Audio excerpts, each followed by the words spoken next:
ಒಂದು ನಾಟಕ, ಒಂದು ಚಲನಚಿತ್ರ, ಚಿತ್ರ. ದೇವ ಮಂದಿರದಲ್ಲಿ ದೇವರು ಕಾಣಲೇ ಇಲ್ಲ, ನ್ಯಾಯ ಮಂದಿರದಲ್ಲಿ ನ್ಯಾಯವೂ ಸಿಗಲೇ ಇಲ್ಲ. ಒಂದು ನಾಟಕ, ಒಂದು ಚಲನಚಿತ್ರ ನಮ್ಮ ಜೀವನದ ಶೈಲಿಯನ್ನು, ಬದುಕನ್ನು ಕಟ್ಟಿಕೊಡ ಆಗಿರಬೇಕು. ಒಂದು ಹಾಡು ಕೂಡ ನಮ್ಮ ಜೀವನದಲ್ಲಿ ಬದಲಾವಣೆ ಆಗುವಂಥದ್ದಿರಬೇಕು. ವಿಕೃತ ಮನಸ್ಸುಗಳನ್ನು ಸೃಷ್ಟಿ ಮಾಡುವಂಥದ್ದಲ್ಲ.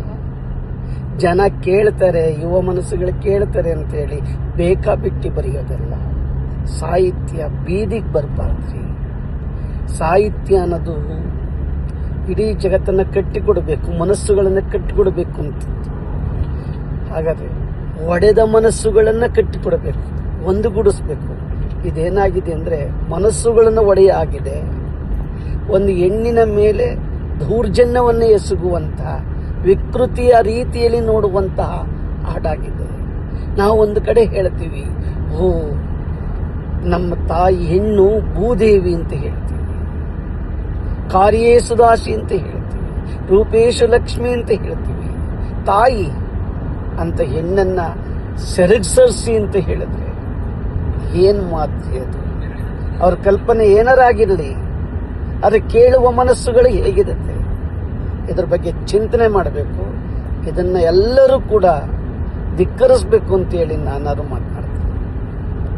ತುತ್ತು ಅನ್ನ ತಿನ್ನೋಕೆ, ಬೊಗಸೆ ನೀರು ಕುಡಿಯೋಕೆ, ತುಂಡು ಬಟ್ಟೆ ಸಾಕು ನನ್ನ ಮಾನ ಮುಚ್ಚೋಕೆ, ಅಂಗೈ ಅಗಲ ಜಾಗ ಸಾಕು ಆಯಾಗಿರೋಕೆ, ಆಯಾಗಿರೋಕೆ. ಎಂತ ಹಾಡ್ರಿ ಇದು? ಈ ಹಾಡು ಕೇಳಬೇಕು. ಸಾಹಿತ್ಯ ಎಲ್ಲಿಗೆ ಬರ್ತಾ ಇದೆ ಅಂದರೆ, ಇಂದಿನ ಒಬ್ಬ ಹೆಣ್ಣು ಮಗಳು ಅಟ್ಟಿಲಿ 6 ಎಮ್ಮೆ, ಕೊಟ್ಟಿಗೆಲಿ 3 ಎಮ್ಮೆ, ಕೊಟ್ಟಾರ ಕೊಡಿರೋ ನನಗೊಂದ, ಕೊಟ್ಟಾರ ಕೊಡಿರೋ ನನಗೊಂದ ಎಮ್ಮೆಯ ಹೆಸರೇಳಿ ಮೊಸರ ಕಡಿದೇನು. ಆಗಿನ ಕಾಲದ ಈಗ ಬದಲಾಗಿದೆ. ಊರ್ ಮುಂದೆ ಒಂದು ಸೈಟು, ಮನೆ ಮುಂದೆ ಒಂದು ಕಾರು, ಕೊಟ್ಟಾರ ಕೊಡಿರೋ ನನಗೊಂದ, ಕೊಟ್ಟಾರ ಕೊಡಿರೋ ನನಗೊಂದ ಸೈಟನ್ನ, ಹೆಸರೇಳಿ ಮನೆಯ ಕಟ್ಟಿಸೇನು. ಹಾಗೆ ಬದಲಾಗ್ತಾ ಇದೆ, ಮನಸ್ಸು ಬದಲಾಗ್ತಾ ಇದೆ. ಆದರೆ ಮನಸ್ಸು ವಿಕೃತಿ ಆಗಬಾರ್ದು ಅಂತ ಹಾಡುಗಳನ್ನ ಬರೀಬಾರ್ದಲ್ವ. ನೀರ ಬಿಟ್ಟು ನೆಲದ ಮೇಲೆ ದೋಣಿ ಸಾಗದು, ನೆಲವ ಬಿಟ್ಟು ನೀರ ಮೇಲೆ ಬಂಡಿ ಹೋಗದು, ನನ್ನ ಬಿಟ್ಟು ನಿನ್ನ, ನಿನ್ನ ಬಿಟ್ಟು ನನ್ನ ಜೀವನ ಸಾಗದು. ನಾನು ಟ್ರೆಂಡ್ ಆಗಬೇಕು, ನಾನು ಹೆಸರು ತಗೋಬೇಕು ಅಂತ ಹೇಳಿ ಬಾಯಿ ಬಂದಂಗೆ ಸಾಹಿತ್ಯವನ್ನು ಬರೆದ್ರೆ ಅದೊಂದು ಸಾಹಿತ್ಯ ಏನ್ರಿ? ಎಲ್ಲಿ ಬಂತ್ರಿ ಇವರ ಸಂಸ್ಕೃತಿ? ಇವತ್ತು ನಮ್ಮ ಹೆಣ್ಣು ಮಕ್ಕಳು ಭಾರತೀಯ ಸಂಸ್ಕೃತಿಯಲ್ಲಿ ತನ್ನದೇ ಆದ ವ್ಯಕ್ತಿತ್ವವನ್ನು ಉಳಿಸಿಕೊಂಡಂತ ಹೆಣ್ಮಕ್ಳು ಈ ಮಾತನ್ನ ಕೇಳಿದ್ರೆ, ಈ ಹಾಡನ್ನ ಕೇಳಿದ್ರೆ ಅವರ ಮನಸ್ಥಿತಿ ಏನಾಗಬೇಕು ಅನ್ನೋದ್ರ ಬಗ್ಗೆ ಅವರೊಂಚೂರು ಯೋಚನೆ ಮಾಡಿದಾರ? ಎಲ್ಲ ಹೆಣ್ಣು ಮಕ್ಕಳು ಇದರ ವಿರುದ್ಧ ಹೋರಾಡಬೇಕು. ಇಡೀ ತಾಯಂದಿರು ಇದರ ವಿರುದ್ಧ ಹೋರಾಡಬೇಕು. ಇಂಥ ಹಾಡುಗಳು ನಮಗೆ ಬೇಕಿಲ್ಲ.